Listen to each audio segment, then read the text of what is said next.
کہ لوگوں کو کھانا کھلانا، ضرورت مندوں کی خبرگیری کرنا، کیونکہ جو انسان بھوکا پیاسا رہتا ہے،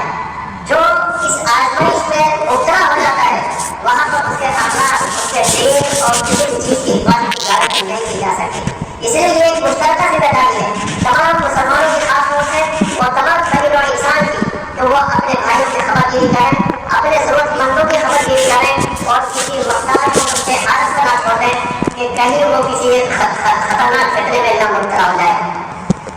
اسی لیے رب العزت والجلال نے ایسے مومنین کے بارے میں ارشاد فرمایا ہے وَمَا أَنفَقْتُم مِّن شَيْءٍ فَهُوَ يُخْلِفُهُ وَهُوَ خَيْرُ الرَّازِقِينَ۔ جب ہم ایک دوسرے کی خبرگیری کرنے میں جو کچھ بھی ہم جدوجہد کریں گے، جو بھی اپنا مال اور دولت خرچ کریں گے،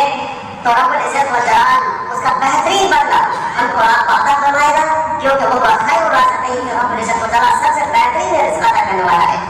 ایک تیسری چیز جس کی آپ نے تلقین فرمائی نبی کریم علیہ السلام نے مدینہ طیبہ تشریف لانے کے بعد، صلہ الارحام، اپنے جو رشتہ دار ہیں ان کا خیال رکھنا،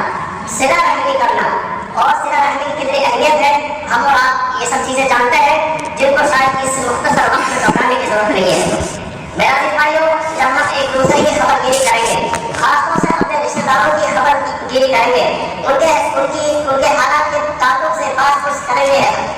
اور مسائل حال بنیں گے، تو وہ بھی خوش رہیں گے اور ہم بھی خوش رہیں گے، اور جب ہم آپ خوش رہیں گے تو ہمارا پورا معاشرہ وہ بھی خوش رہے گا، اور اس طرح سے پوری انسانیت کے اندر ایک بہترین پیغام جائے گا۔ میرا عزیز بھائیو، اسی لیے رب العزت والجلال نے رشتہ داروں کو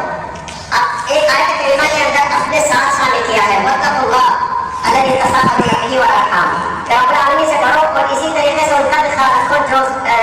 جو رشتہ دار لوگ ہیں، کیونکہ رشتہ دار کا خیال رکھنا دوسرے لوگوں کی بنسبت زیادہ ہے۔ میرا عزیز بھائیو، ایک تیسری چوتھی چیز جس کے بارے میں نبی کریم علیہ السلام نے اس موقع پر خاص طور سے ارشاد فرمایا تھا وَصَلُّوا وَالنَّاسُ نِيَامٌ، یہ چوتھی چیز ہے جو انسان، جو بندے اور اس کے رب کے درمیان ہے۔ پہلی تین چیزیں انسان کی آپسی ہیں، ان کے معاشرے کے تعلق سے ہیں، ان کے وطن کے تعلق سے ہیں، ان کی زندگی کے تعلق سے ہیں، لیکن چوتھی چیز انسان کو اس کے رب کے تعلق سے ہے۔ وَصَلُّوا وَالنَّاسُ نِيَامٌ، رب العزت والجلال کے سامنے سر جھکاؤ، رب العالمین کے سامنے دست بدست کھڑے ہو جاؤ، رب العالمین کے سامنے دعا کرو، اس حال میں کہ جو نیند کی آغوش میں ہو۔ اس سے ہمیں اور آپ کو یہ پیغام ملتا ہے کہ ہم رب العزت والجلال سے اپنا تعلق مضبوط رکھیں اور دوسروں کو جہاں ہم خیال رکھیں اس سے زیادہ ہمیں رب العزت والجلال کا خیال رکھیں۔ جب ہمارا تعلق اپنے رب سے مضبوط ہوگا تو دوسرے لوگوں کے ساتھ بھی ہمارا تعلق طبیعی طور پر، بدیہی طور پر مضبوط ہوتا چلا جائے گا۔ ہمارے کام کتنے ہی زیادہ ہوں، ہمارے مسئلے اس دنیا کے اندر کتنے ہی متنوع ہوں، لیکن دنیا کی گہنا گہری میں ہمیں رب العزت والجلال کے حقوق کو فراموش نہیں کرنا چاہیے۔ رب العزت والجلال فرمایا وَالَّذِينَ يَبِيتُونَ لِرَبِّهِمْ سُجَّدًا وَقِيَامًا، مومنین کی خاص پہچان یہ ہے کہ وہ اپنے رب العزت والجلال کے سامنے رات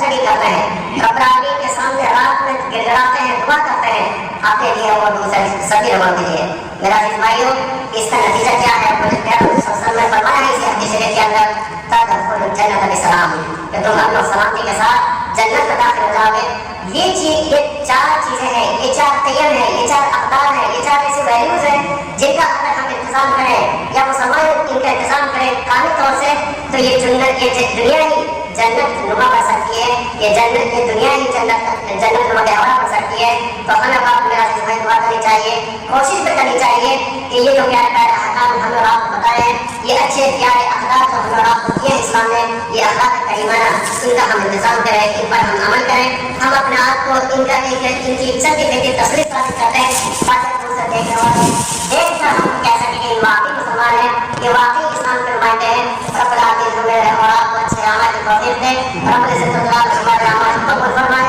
اقول قولی ھذا واستغفر الله العظيم لي ولكم ولسائر المسلمين فاستغفروه انه هو الغفور الرحيم۔